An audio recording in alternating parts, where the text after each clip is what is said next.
people got capacity. Becky looked confused, and it's fine. It's cool. I'm gonna explain it. People truly got capacities. Most people are one dimensional. They do not know how to walk, talk, and chew gum all at the same time. They are simple. And I think if folks really kept it that simple and assess the person based on what they're already showing you and not what you want them to have, you'd have better success. I got another question for y'all. Are people too guarded to receive what they ask for? One thing that I've noticed is there's way more issues with mental health just overall. Men and women are like traumatized from prior relationships. I think that each of us have at least ran into someone who's dealt with some form of trauma that you could, even though not be a clinician or anything like that, but still realize like, oh yeah, they cooked, right? And some people can't receive love. Some people can't even shouldn't be around other humans. Depending on there's different levels to it, but there's some people who you just like, damn, they might have been through too much to actually get close to someone else. You'll be guarded, you'll be jaded, and shit. I ran into a lot of people like that, a lot. So yeah, do you agree that that's a thing, or do you have any examples of that? No. Shane, you Wait, say no? am I go? What's the question, Trev? I'm gonna paste it. I think that is a thing actually, because exactly everything that he just explained, running into people that that they can't receive love, or they don't know how to accept it. They don't even know how to accept a kind gesture or even a compliment. So there are people that's like that. And I also believe that for the most part, I don't know, I can't speak for everybody, but for the most part, if you have genuine intentions, good things are going to come to you for the most part. So did you? What was the question, Trev? It was. Yeah, I heard it was like over 140 characters, and I got lost. You said it was over 140 characters. Yeah. No, so are people too guarded in general to receive What they're asking or just for. be in a relationship, right? Yeah. Are people too guarded? Yeah. I think I was way too guarded. If a girl told me she dated a short nigga, I wasn't fucking with her based on what happened to me in the past. Like if she dated a nigga who was under shit. five, like she dated niggas under 5'2", I'm not fucking with you. That bitch, that means you like midgets, and you know what my history is with midgets. Oh, okay. So at some point, I agree with that with guys. you said you agree with that. With men. I don't know. That I don't know if people- I agree. I don't know if I agree with it. This is what I think. This is what I think. My opinion, my perspective, right? I think it's simple. I just assume, and based on what I continue to see, people do not assess people's capacity for what they're truly capable of. Like people understand a minivan ain't gonna outrun a Ferrari in a drag race, right?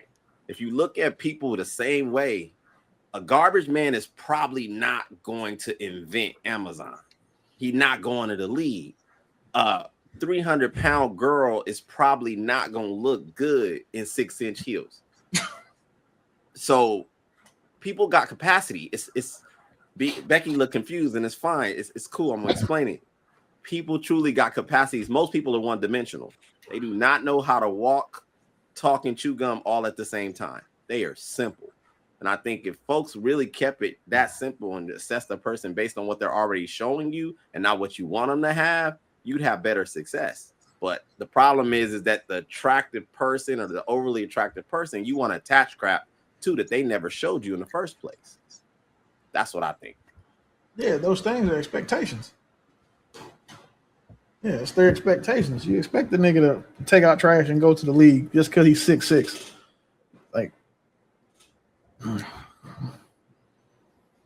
But Ms. Pearl, you had something? have you ever seen the 300-pound girl in heels, like walking through grass and get stuck? God, I have seen it. It's tragic. It's tragic. come on, man. To answer your question, I Trev. don't actually. Oh, no, I was with forgive everybody Miss else. I Pro. She's think. got a delay. Sorry, y'all.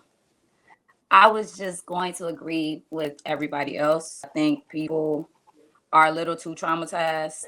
I don't think that they've done the necessary work, but they still want things. Honestly, they're just not qualified for. Like, it sounds good to have standards and expectations, but we've been having this conversation all night.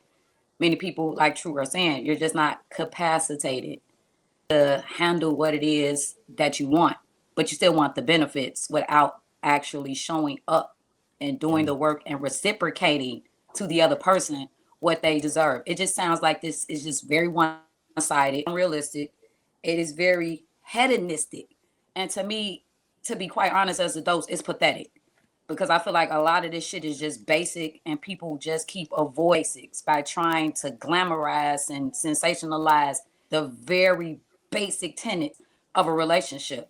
So I'm just gonna land because, like I say, this sounds like a roundabout. But like, I agree with everybody else. I land.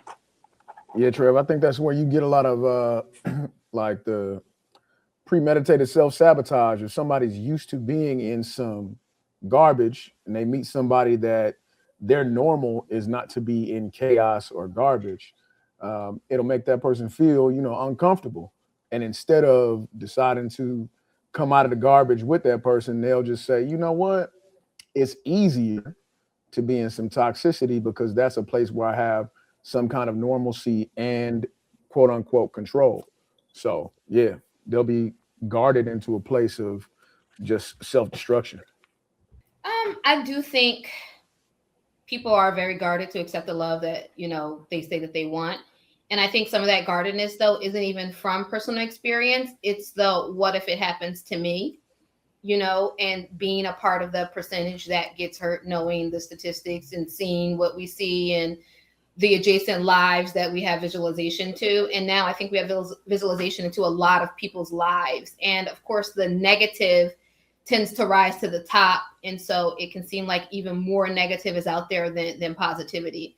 So I do think that it is an issue that we see.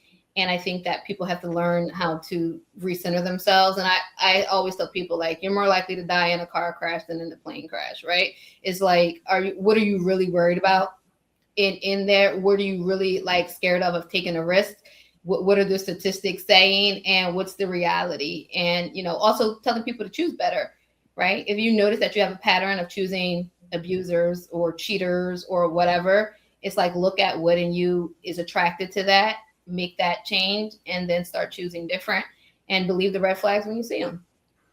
Hey, BK, you have a great opportunity to tell people that that they're stupid, because anybody who thinks that they have a better chance of dying in a plane crash that they may take 1-2 flights a year than in a car crash that they may drive once or twice a day, they are also fucking retarded. You know how many people are afraid of flying because they don't want to crash? Well, anybody who thinks that doing something you do fewer than something you do more of, you have That's a real fear that people have all the time. There's nothing wrong with being scared of flying. That's not what I'm saying. I'm saying anybody who is comforted by the fact that you're more likely to die in a car crash than a plane crash, like that person is retarded. When you were talking, Becky, like, I'm thinking about you said guarding. A lot of y'all said that. Wouldn't you only be apprehensive as far as being fearful or guarded if you're aligned or trying to align with someone that you may potentially believe is, I hate to say it for lack of a better term, out of your league? Like, I don't think so. I think people tend to be guarded just in general, right? Because, like I said, you look at, let's say you're a woman and you're dating somebody who, I don't know, works in HR, something, right? And even though that HR person is cool or whatever, you can look and see, on the internet, they're talking about divorce rates being high. So-and-so, a bunch of people who've been cheated on and have gotten divorced. You see all these issues and instances, and it's not because that person's values might not align with yours and all the things. It's literally you're seeing what's around you and you're saying, what if that happens to me, right? There's plenty of people who say, I never saw it coming. And so I think those, like, the anticipation of a negativity is what stops a lot of people, even if they do align in all the areas that they're supposed to. And I don't think it's about being out of your league. I think, you know, I think the average people are dating people within their league, to be honest. I think most people are dating people within their. Could also be doubt. But where does doubt What's that? come from? To True's point, where does the doubt come from?